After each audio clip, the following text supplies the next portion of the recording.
All right, welcome so much. I welcome each and every last one of you, and those who are just tuning in for the very first time. Welcome to you, and thank you for tuning in for another session of the Word. Amen. We are just going strong, and I thank God for what He's allowed me to do as a vessel. Amen. A servant of God. Amen. I'm going to go ahead and give you the topic. Our topic is My Life is Restored. All right. My life is restored. Praise God. Let me go ahead and prayer, and then we're going to get into the word. Father, in the name of Jesus, we thank you for this day. God, we thank you for waking us up this morning. God, we thank you for giving us the activities of our limbs. We thank you for all that you have done for us. We thank you for our families, and we thank you for those who are surrounded around us. God, we thank you that you have kept us. God, we thank you for all that you do, for all the healing and deliverance and the freedom that you have given us. For you said that you have sent your son, Jesus Christ, into this world to heal, to deliver, and to set the captives free. And Lord, we believe it and we know it in the name of Jesus. God, we thank you right now. We ask you to search our hearts, so should you find anything that's not like you, God, we ask you to take it away right now in the name of Jesus. Lord, we ask for forgiveness for if there's anything that we have done, said, or places that we have been. Lord, we ask for forgiveness today with a repentant heart. Yes, Lord. For we know that if we don't repent, that therefore we are doomed, and we will not have our place where we are looking for, which is in heaven, in glory. And so, Father, right now we want to get it all right. We want to be right, because we must be ready when you call our names. When you come back, we must be ready. Not getting ready, but we must be ready. In the name of Jesus, God, we thank you. Father, we thank you as we're asking for forgiveness. We know that you're a forgiving God. And therefore, we know that you are taking those things that we have done, that we are asking for forgiveness for, and you're placing it into the sea of forgetfulness, that you shall not remember it anymore.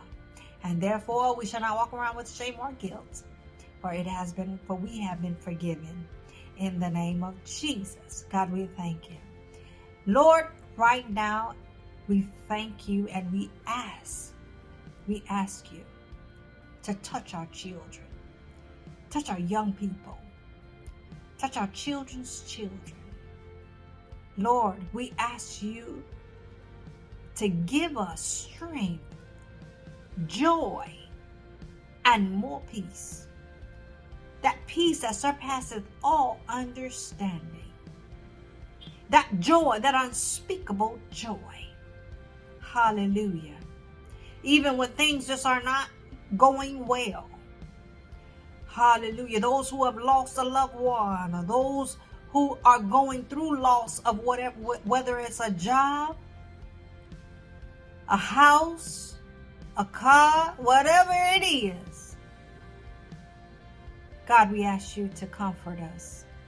Wrap your loving arms all around us in the name of Jesus, so that we will know that loving kindness is surrounding us. God, we thank you for giving us traveling mercy, and we thank you that you are keeping us from all hurt, harm, and danger. Yes, Lord, touch our families. These blessings we ask in your mighty name, and all God's people say amen. All right. I just want to say welcome again. And I gotta say, happy birthday to those who are celebrating a birthday. And if you know somebody who's celebrating a birthday, tell them that Naomi said happy birthday. That the naysayers are saying happy birthday to you. Praise God, whether it be a family member or someone on your job or just someone you know. Let them know that we say happy birthday. Praise God. Because God has allowed, He's graced you to see another year. And that's why we celebrate that. Now, can I say, Lord, let me decrease as you increase in the name of Jesus. Praise God. And Psalms 19:14 says, "Let the words of my mouth, meditation of my heart be acceptable in thy sight, O Lord, my strength and my redeemer." Praise God. Now we're going to go ahead on into the topic, into our text. And the topic, we know, my life is restored. But we're coming from Ezekiel. Praise God. The 37th chapter, the first, and we're going to go to the 6th. I may go into 7, but I want you to know from the 1st through the 6th verses. That's where we're reading from, and I may hit the 7 if time allows me to. You won't leave here like you came, in Jesus' name. You won't leave here like you came, in Jesus' name.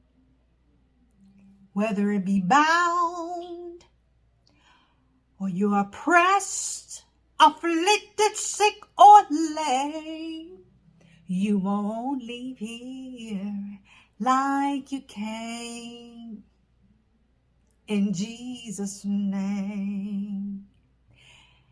You won't leave here. Glory to God. I'm declaring it right now. Like you came, in Jesus' name. You won't leave here like you came, in Jesus' name. Whether you came bound, oppressed, afflicted, sick, or lame, for the power of the Lord is still the same, and you won't leave here. If you touch yourself and just say, I won't leave here. We won't leave here like we came, in Jesus' name. Praise God, praise God, praise God. All right, let's go ahead on and let's read. Ezekiel, the 37th chapter, the first, starting at the first verse. The hand of the Lord was upon me and carried me out in the spirit of the Lord and set me down in the midst of the valley, which was full of bones. Second verse reads, and caused me to pass by them round about. And behold, there were very many in the open valley. Lo, they were very dry. And third verse reads, and he said unto me, Son of man, can these bones live? And I answered, O Lord God, thou knowest. The fourth verse reads, again he said unto me, prophesy upon these bones, and say unto them, O ye dry bones, hear the word of the Lord. The fifth verse reads, thus saith the Lord God unto these bones, behold, I will cause breath to enter into you, and ye shall live.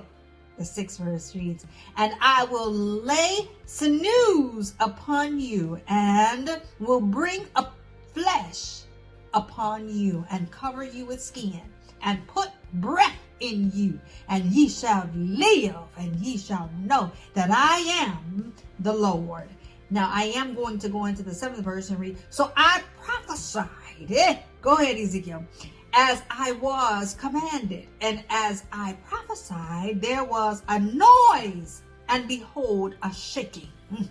And bones came together, bone to his bone. Praise God. Thank God for the reading of the word.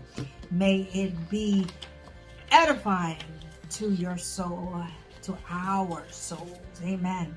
All right. So I want to start here first by saying, my life is restored. these bones live? If I was to have another topic, it would be, can these bones live? But I don't want to deal with can these bones live, because God has already told me what to do. The Lord said for me to speak over the situation. Speak over the dry bones. Have you ever been in the valley? Have you ever been in the valley? In the valley, there are some dry bones. It's a dry place in the valley. Yeah, you've been there. It's some dry place. It's a dry place in the valley. Praise God. Now he's saying to what Ezekiel is saying here is, the Spirit of the Lord set me in the midst of the valley. What am I to do? Many of us, first, we give up. I'm here to tell you not to give up. Don't throw in the towel. You may be in the valley. You may be in the wilderness. You may be in a dry place. You may be in a desert. But in that valley, you're looking upon all those dry bones. And can I tell you this? Those dry bones actually symbolize the things that are going on in your life, your dreams, your ministry, your family situation, your relationships, your finances. Yeah, these are the dry bones. And what did the Lord say? He says to prophesy. Come on. That's what he said. He said in the 4th verse, he says, again, he said unto me, prophesy upon these bones, and say unto them, O ye dry bones, hear the word of the Lord. I'm saying to you, hear the word of the Lord.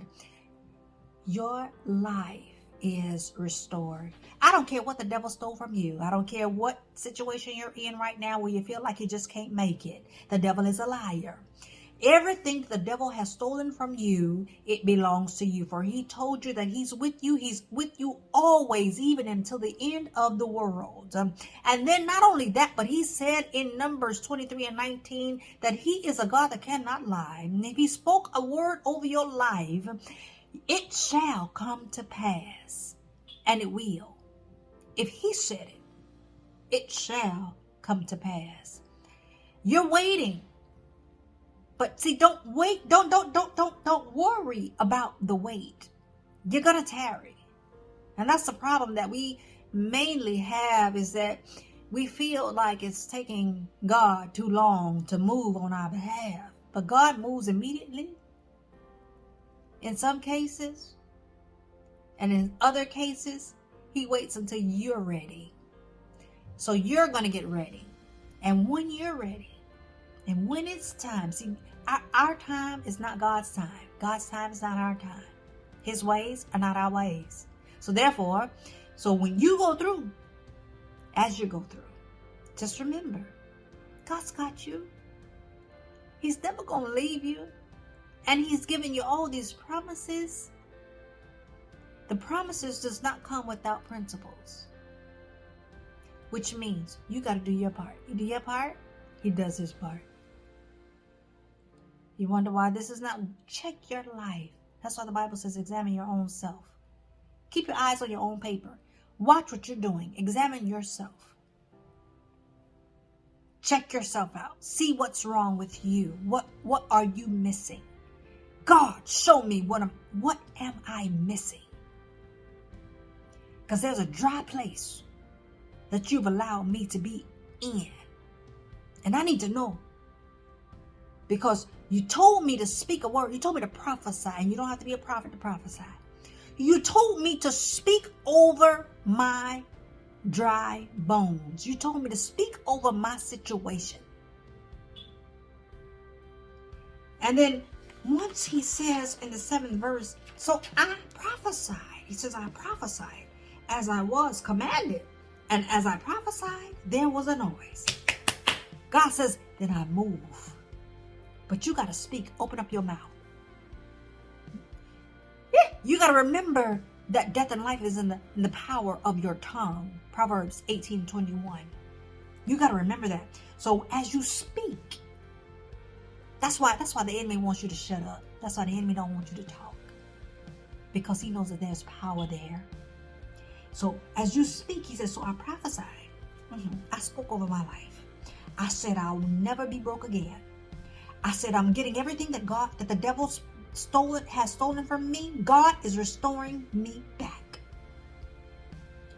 I said that I am healed because Jesus died on the cross so that I will be healed. Isaiah told you way before that you're already healed. By his stripes I am. So if you're healed already, you're already healed. Because Jesus is here and he's alive and well. You're already healed. So he's saying, speak over it. Speak over your life. And everything is already restored. Everything that the devil has stolen from you, you have it. Speak it. Believe it. It's one thing to speak it. It's another thing to know that it is done. That means expect it. Look for it. Look for it to happen. It's done. It's already done. It's already done. In the name of Jesus. All right. So that's what I wanted to share with you. And my time is up. So I have to go. But can I tell you, I'll see you again in the next session. And we're going to, in the our next session, we're going to have a message that is going to blow your minds. I'm ready. I'm ready. To God be all the glory. And we know that we want God to get the glory out of everything that we do. And I thank you all for listening and for just being here. You're blessing me. Amen, amen, amen. And I want you to know and say to yourself, my life is restored. Don't let nobody, no devil in hell, take that from you. My life is restored. God bless you. And if you'd like to be a blessing to this ministry, just go down and into the description and you'll be able to follow those. We have our Cash App there, and you can always be a blessing to the ministry. But most importantly, go out there and be a blessing to somebody else. Go bless somebody. Bless somebody else. Pray for somebody. In the name of Jesus. God is faithful and he's merciful. He loves us all. And he's there for us. Praise God. I thank God for you. I love you and God bless you.